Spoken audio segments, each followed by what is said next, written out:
Very quietly, they kind of didn't announce that 100mm of this lens is coming out to complete a 6 set of these lenses. But that's going to be later this year. So until then, let's talk about what is out, the 75 and 35mm. Let's get creative. So you might not be too familiar with Samyang because you might know their American brand, which is Rokinon. Same company, they make the same stuff, they just use a different name in different countries. They make some pretty awesome lenses, some third-party lenses for various mounts, and they have really taken off as of lately, and I have specifically fell in love with the lineup I got, which is the Samyang V-AF lenses. The V-AF stands for Video Audio Autofocus. So these are really special lenses. They're designed to be cinema lenses, cine lenses, which give you manual focus pulls and controls there. But unlike what most cine lenses don't have, is these have autofocus. We use these lenses in-house on the Ronin 4D, and I believe they are perfect for the Ronin 4D. If you have a Ronin 4D, you should own these lenses. And it kind of goes beyond the Ronin 4D.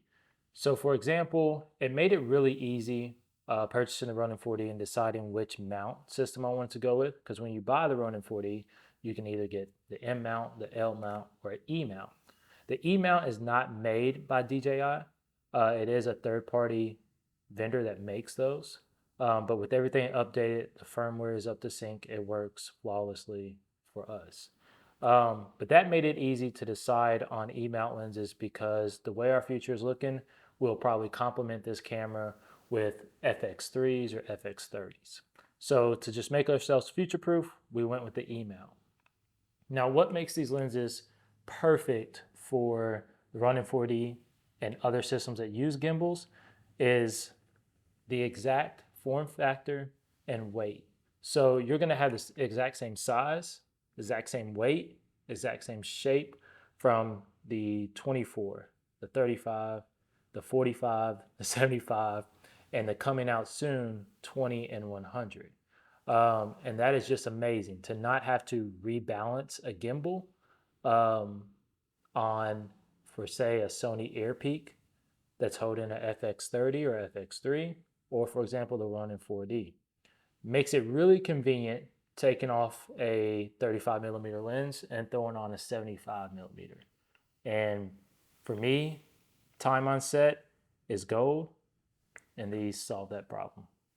The aesthetic of these lenses is just, I'm gonna say it's beautiful. I love it. I love the dark, the red accents to complement it, and then just the gunmetal finish here. It is a plastic shell around it for the most part, with this rubberized focus puller here.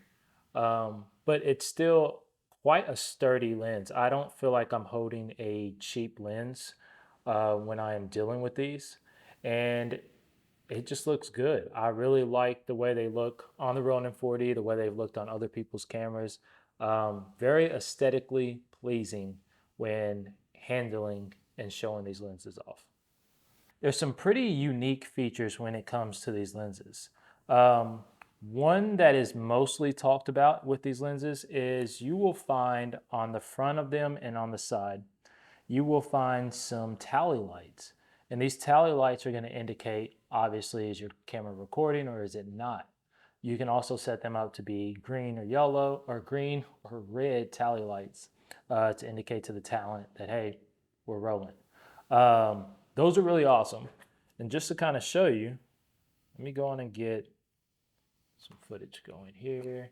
You have to excuse the mess that I have behind, but I'm going to zoom in here and see if we can get, so if you see that right now, and I got the LiDAR beaming at me, but you can see the red tally light on that lens to indicate that, hey, we're filming. So that's pretty awesome. That is a great bonus feature to have on a lens. There's not too many lenses that are doing that. Another unique feature is the front housing of this. Now, before I even get into the front housing, I will say it is a 58 diameter on this. So when you get filters, you'll want to do that. I have a Amazon basic UV filter on here just to protect it from the elements. And but there is a electronic connectors on the front of this lens. So like they have said on their website, for upcoming accessories, right? So one accessory has already been announced, and it is a manual focus adapter. So when you put that manual focus adapter onto here, you get extended control to be a little bit more precise when you're pulling focus handheld. Now that's a big plus for Ronin 4D users because when this lens is mounted on the Ronin 4D, you don't really get, it's not a long lens. I have it on this lens holder, so they kind of made it look a little bit bigger, but it's not that big of a lens. So when you put that on a Ronin 4D body, you're not extending out past the motors. So that focus extension that they have came out with is going to give you a little bit more reach so you can actually use the focus motor with the Ronin 4D. So that is pretty awesome there. Line this back up. Love this. So when that is attached also, it will then turn this focus ring into an aperture ring. So throw on another focus motor, and here you are pulling focus and pulling your aperture as well. So talking about getting cinematic, that's a Cine lens. And then quickly switch right back to autofocus. That's pretty awesome. Not much you need to get this lens connected and going. Now, of course, with the Ronin 4D, you will need the E-mount, which is sold separately. It's a $400 adapter. So you will need that. And once you have that, you don't really need anything else. But the one necessity that I will say you need is this here. This is the Samyang base station. And what this is used for is to update all their lenses that get updates. So you'll connect the lens to this. You will use a micro USB to USB-A into your computer of choice, and you'll update it through their software. Super easy, super convenient. You can get into the software and you can actually flip some things around too. So you can customize the manual, the M1 and the M2, which is mode 1 and mode 2. You can flip those around to manual focus, autofocus, so when you click back and forth, you're into some customized settings. You can also set it up for aperture or anything else that might be there. You can also change the tally lights from either being green or red. So that's how you would do that within that software. There's other things that you can adjust in there as well, as far as the sensitivity with autofocus and whatnot. And with that said, there is a setting, and you do a quick Google search, or I might even include it in the comments or make a video about it here soon. But there is a setting you do have to activate for it to communicate properly with the Ronin 4D. I don't know if it does not need that activated because I just heard that it did and I did it anyway and haven't had any problems, so I'm leaving it alone. Works great with the Ronin 4D with the communication setting for autofocus on. And yeah, that's about it that you need to get running with this lens. If you already have a full frame E-mount lens, you're set. So one thing that stands out with this lens, and this will lead us into some examples, is these are 75, 35, every focal length is a T1.9. That is a very shallow depth of field for a lens. So let's check out some examples.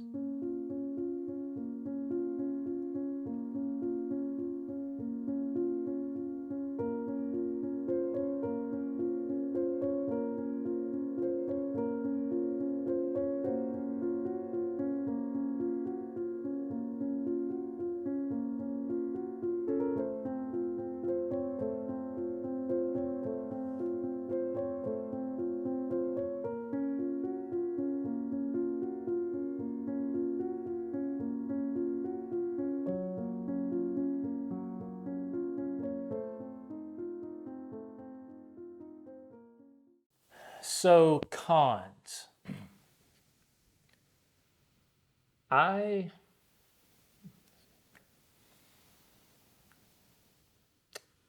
don't really have any cons with these lenses. I love them. There is one, but it's not really a con on how I can use it or the performance of this lens. As of right now, and I reached out to Samyang about this, the communication between the Ronin 4D and these lenses is not there to turn the tally light on and off when recording and not recording through Ronin 4D. So, like you saw before, the red tally light that I have um, coming from the lens, it's always on even if I'm not recording. So it can make things a little confusing. I'm probably just going to turn it off because I have tally lights on the Ronin 4D that come out from everywhere. So yeah, that would be the only con that I have with these lenses, and I think that can be solved with firmware updates. So yeah, not much going against these lenses. Final thoughts on these lenses is if you have a full frame E-mount camera, you should buy these. These should be in your arsenal, especially if you do video. I know people are taking or doing photography with them as well, but if you are a videographer with a full frame E-mount, you should own this entire set. I plan on it. I'm working my way there. But yeah, these, I mean, they have great depth of field with the T1.9, aesthetically pleasing. The consistent form factor for whether you are using a gimbal or not is just clutch. And just the future of what these lenses could be going toward as far as the additional accessories that they have planned for these electric connectors at the front. I don't know what's coming next, but the focus puller was already brilliant enough. So I'm surprised to see what they do next. And yeah, you should definitely pick these lenses up. I know you can get these at BH Photo. They're roughly around, you can find a sale, they're roughly around $600 to $700. If buying them is not your option and you like to rent them and you're in the North Carolina area, you can definitely check out T5 Productions rental shop. You can rent them from us, test them out for a weekend or a couple of days, and see what you think. But until then, peace.